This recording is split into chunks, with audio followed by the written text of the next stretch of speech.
What's going on, everyone? Jeremy here with Unsleeved Media, picking up on a story that I meant to cover about a week ago when I was kind of taking some time away from the channel, but I think it is still relevant to what's going on inside of Wizards of the Coast. Now, the story broke that with very little notice, they decided to terminate their support staffs. If you'd ever played Magic the Gathering online, you would have known them as orcs.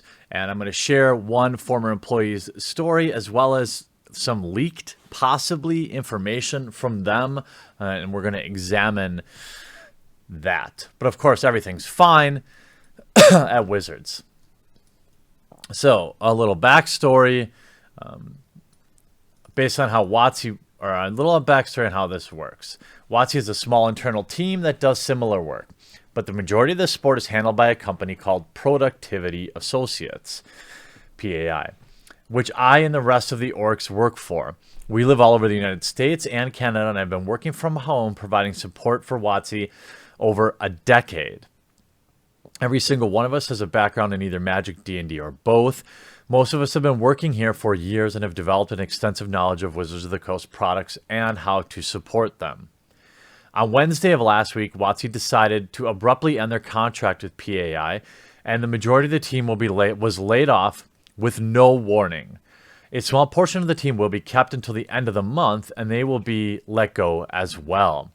This was through no fault of ours, as evidence within the outside company has been nothing but impressed with the support we've been providing.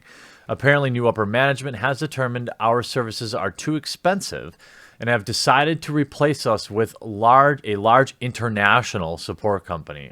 Read Indian customer support. Without even so much as a courtesy transition period, we were told that our services would no longer be needed and that we were unemployed, effective immediately. We will get no severance or any other sort of compensation. Apparently, WotC has zero loyalty towards the people who have been providing them with top-of-the-line customer service for over a decade. Considering that this is a contract, this contract was a majority portion of PAI's overall revenue, it could also spell the end for PAI as well. Now, here's the thing.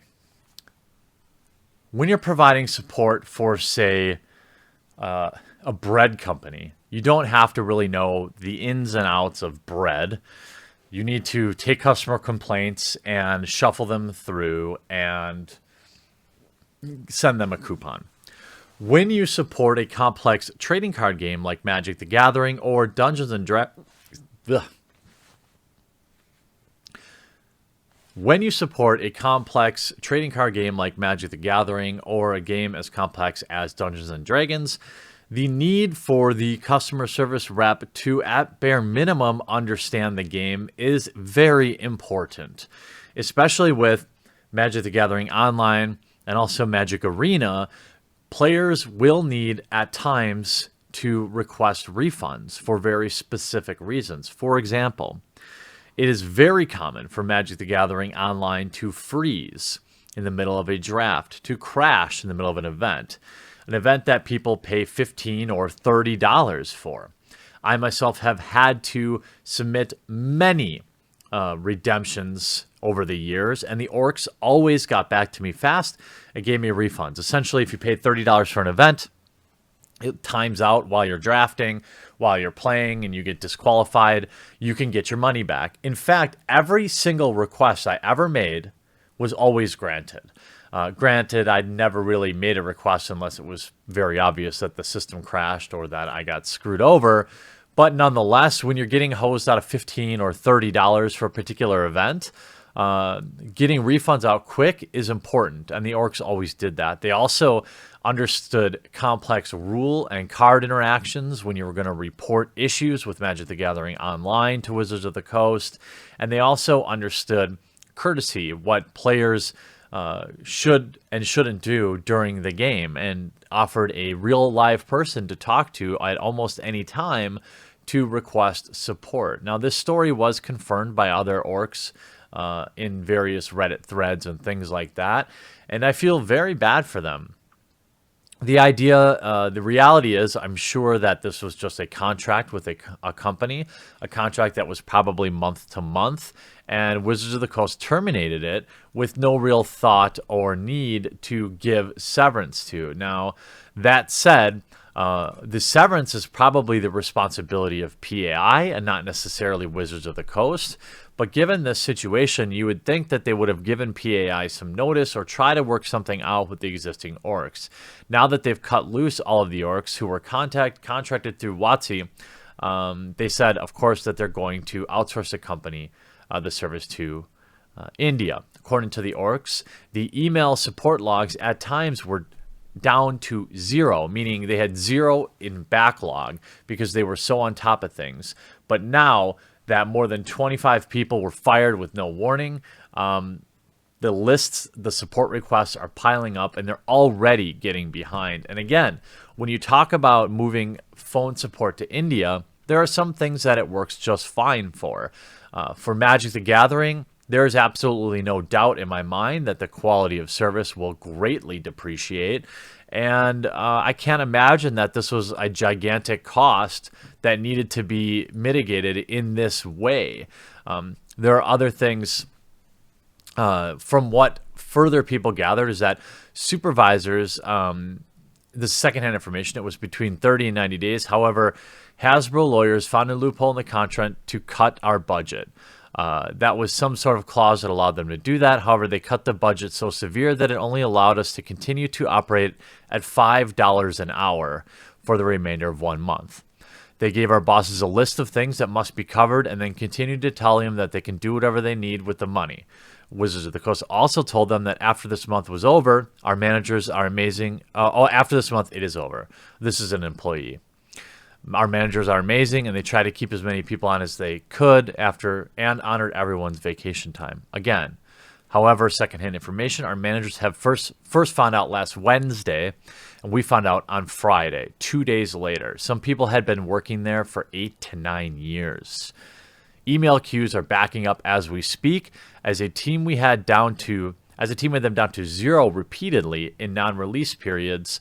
However, now they are 500 to 600 across the board. And this really speaks to corporate culture, cost cutting. We, in the same month, or in the same kind of span, we had this product. Wizards of the Coast released a product that was the most expensive booster box they ever sold, $300-400 if I remember correctly. And they're also cutting support staff. This is not a good sign. This is also not a great way to treat your employees. It's probably why, if you take time to look at the Glassdoor reviews for Wizards of the Coast, they are overwhelmingly negative, in spite of, as I've been told from internal Wizards of the Coast employees, they had been asked to go leave positive reviews, which is, of course, against the terms of service and at very minimum unethical. This fired orc also went on to share in a later deleted post that Wizards of the Coast has 0 loyalty towards the people. In conclusion, I'm sorry to rant to you fine folks, but I felt like you all deserved a heads up. And they ended up sharing some information. Now, this is, take it with a grain of salt, but I've enjoyed my time serving the MTG and D&D communities. For years I've worked there and really miss interacting with you all. Since I'm really pissed about this, I'm going to leave you with a little spoiler. Wizards of the Coast has no intention of bringing Magic Arena to mobile. Rather, they are currently working on a mobile MTG-based game for iOS and Android. And the code name of that, I believe he went on to say later, was Blitz. Zoiks. So, essentially, we get corporate culture forcing out dedicated employees with little to no notice. I mean, several days with... It'd be one thing to give somebody no notice and leave them a severance package, but in this case, they fired them with no notice and sent them packing. Customer support, especially for online software, when we look at, for example, Blizzard, which I think is at times very good and at times not very good. We saw Blizzard cutting the support staff of their customer service group earlier this year as well. Companies are tightening the belt. The industry is down, and I don't know what this means for Magic the Gathering. I think it can certainly be milked a lot more. I think we're going to see more high-priced items. I'm going to talk about later this week another Mythic Edition that's coming out, which is an ultra-high-priced item set to milk money out of the addicted Magic the Gathering community. But for this video, if you've ever been helped by an orc or had a good interaction with customer service at Wizards of the Coast, I know a lot of them will read this or watch this video, so maybe leave a kind word in the comment section down below. And if you enjoyed the video, please remember to leave a thumbs up on it. I hope you enjoyed this video. We'll talk to you again real soon.